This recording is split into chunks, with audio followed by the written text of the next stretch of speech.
Hello friends, आज का अपना राजस्थान आर्ट एंड कल्चर का टॉपिक है राजस्थान का साहित्य। इसमें आज मैंने आधुनिक साहित्य लिया है। पहले जैसे आजकल जो क्वेश्चंस आ रहे हैं वो करंट बेस्ड ज़्यादा आ रहे हैं, फिर भी हमें तो एक बार पढ़ना ही है ना, क्योंकि वो पीछे से भी क्वेश्चन कभी कभी आ जाते हैं। हम पूरी तरह करंट पर भी बेस्ड नहीं रह सकते। तो चलते हैं आधुनिक काल में। सबसे पहले है सूर्यमल मिश्रण। तो ये आधुनिक राजस्थानी साहित्य के कवि माने जाते हैं। इन्हें काव्य के नव जागरण के पुरोधा के रूप में माना जाता है। मतलब कुल मिलाकर यह जो आधुनिक काव्य है, जो आधुनिक साहित्य है, उससे संबंधित है। ये आधुनिक काल के तो पहले हैं और डिंगल साहित्य के अंतिम हैं। अब हम इनकी रचनाएं देखते हैं। पहला है वंश भास्कर। तो सूर्य का पर्यायवाची भास्कर होता है। तो वंश भास्कर में इतिहास, इन्होंने मेनली इतिहास पर साहित्य लिखा है। तो वंश भास्कर यह बूंदी राज्य का और राजस्थान के जो और अन्य जो राज्य हैं उनके साहित्य राज्य, मतलब कि तब तो राज्य था ना, जब राजा महाराजा थे तब उनके इतिहास का वर्णन किया। अदरवाइज अब तो ये डिस्ट्रिक्ट्स हैं। तो बूंदी और राजस्थान के अन्य राज्यों का इतिहास लिखा। यह इसको पूरा नहीं कर पाए थे वंश भास्कर को। इसको पूरा करने का श्रेय इनके दत्तक पुत्र मुरारी दान को दिया जाता है। वंश भास्कर के अलावा इन्होंने वीर सतसई की रचना करी। जो वीर सतसई है इसमें दोहे हैं डिंगल भाषा में। यह मध्ययुगीन जीवन के आदर्शों को प्रदर्शित करता है। इसमें शौर्य, त्याग, बलिदान आदि जो आपके आदर्श हैं उनकी व्याख्या की गई है। वीर सतसई में 1857 के संग्राम का काव्यमय उद्गार किया गया है। तो वंश भास्कर, वीर सतसई, उसके अलावा है बलवंत विलास, राम रंजाट। बलवंत विलास भी इन्हीं का है। राम रंजाट भी सूर्यमल मिश्रण का है। छंद मयूख, छंद मयूख भी इनका है। धातु रूपावली, सती रासो, सती रासो, धातु रूपावली, छंद मयूख, राम रंजाट, बलवंत विलास, वीर भास्कर, वीर सतसई। क्वेश्चन आ जाता है कि सूर्यमल मिश्रण से संबंधित रचना नहीं है, तो वहाँ पर अगर आप ये एक बार रीड कर जाएंगे तो बेटर रहेगा। तो ये तो फेमस है ही, वंश भास्कर, वीर सतसई। तो बलवंत विलास, राम रंजाट, छंद मयूख, धातु रूपावली और सती रासो। आगे हैं मुरारीदान, जो इनके दत्तक पुत्र थे। उनकी जो कृतियां हैं वो हैं यशवंत यशोभूषण। मुरारीदान की क्या है? यशवंत यशोभूषण।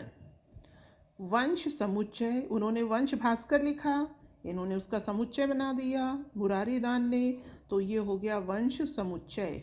वो डिंगल के अंतिम कविताएं लिखी थी डिंगल भाषा में, इन्होंने उनसे क्या बना दिया? डिंगल कोश बना दिया। वंश भास्कर को पूरा किया ही था इन्होंने। आगे चलते हैं शंकर दान सामोर, ये सुजानगढ़ के थे। अंग्रेजों के विरुद्ध इन्होंने कुछ अपनी रचनाएं करी। अंग्रेजों के विरुद्ध भावनाएं रखते थे। प्रगतिशील विचारधारा के पहले कवि थे ये। सगती सूजस, हम अपने एग्जामिनेशन के लिए सूजस पढ़ते हैं। अब क्योंकि ये प्रगतिशील विचारधारा के थे तो इन्होंने पहले ही सगती सूजस की, भाई संगत करो सूजस की। संगत किसकी करो? सूजस की। तो सगती सूजस, ठीक। नाम ही शंकर है तो उनसे संबंधित गंगा मैया भागीरथी, तो भागीरथी महिमा। तो सगती सूजस, भागीरथी महिमा। बख्तरो बायरो, बख्तरो बायरो, देश दर्पण, देश दर्पण। अब देखिए सूर्यमल मिश्रण और शंकरदान सामोर, इन्होंने राष्ट्रीय भावना के बीज बोए। ये प्रगतिशील विचारधारा के थे। उसके अलावा जो सूर्यमल मिश्रण थे वो भी आधुनिक राजस्थानी काव्य के नवजागरण के पुरोधा माने जाते हैं, है ना। तो इस वजह से इन दोनों ने क्या किया? राष्ट्रीय भावना के बीज बोए। डॉक्टर गौरी शंकर हीराचंद ओझा, भारतीय प्राचीन लिपिमाला की इन्होंने रचना करी। भारतीय प्राचीन लिपिमाला की इन्होंने रचना करी। तो जो भारतीय लिपि का शास्त्र है ये भी इन्होंने लिखी, इसी के लिए इन्हें Guinness book of world record में शामिल किया गया। तो गौरी शंकर हीराचंद, वो तो शंकरदान सामोर थे, ये हैं गौरी शंकर हीराचंद ओझा। इन्हें राजस्थान का ग्रीवन भी कहा जाता है। ठीक है, इन्हें क्या कहा जाता है? राजस्थान का ग्रीवन। भारतीय वीर शिरोमणि महाराणा प्रताप इनके द्वारा रचित है। इन्होंने इतिहास लिखा सिरोही का, उदयपुर का, राजपुताने का। कर्नल जेम्स टोड का जीवन चरित्र इन्होंने लिखा। बप्पा रावल का सोने का सिक्का इनके द्वारा रचित है। बप्पा रावल का सोने का सिक्का। कर्नल जेम्स टोड का जीवन चरित्र। सिरोही, उदयपुर और राजपुताने का इतिहास लिखा इन्होंने। वीर शिरोमणि महाराणा प्रताप लिखा। भारतीय प्राचीन लिपिमाला। मुहणोत नैनसीरी ख्यात।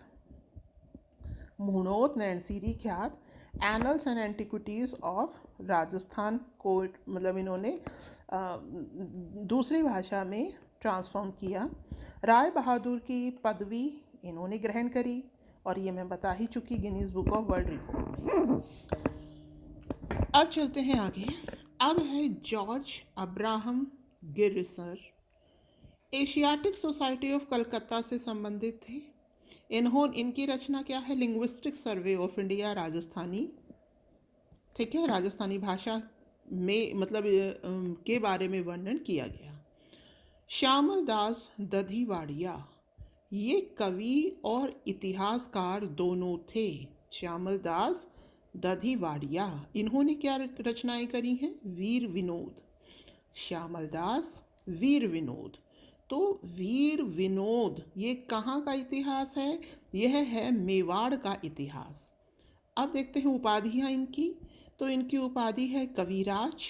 ये मेवाड़ के महाराणा सज्जन सिंह ने इनको दी थी। इसका मतलब जब ये मेवाड़ में थे उस समय वहाँ के महाराणा कौन थे? सज्जन सिंह थे।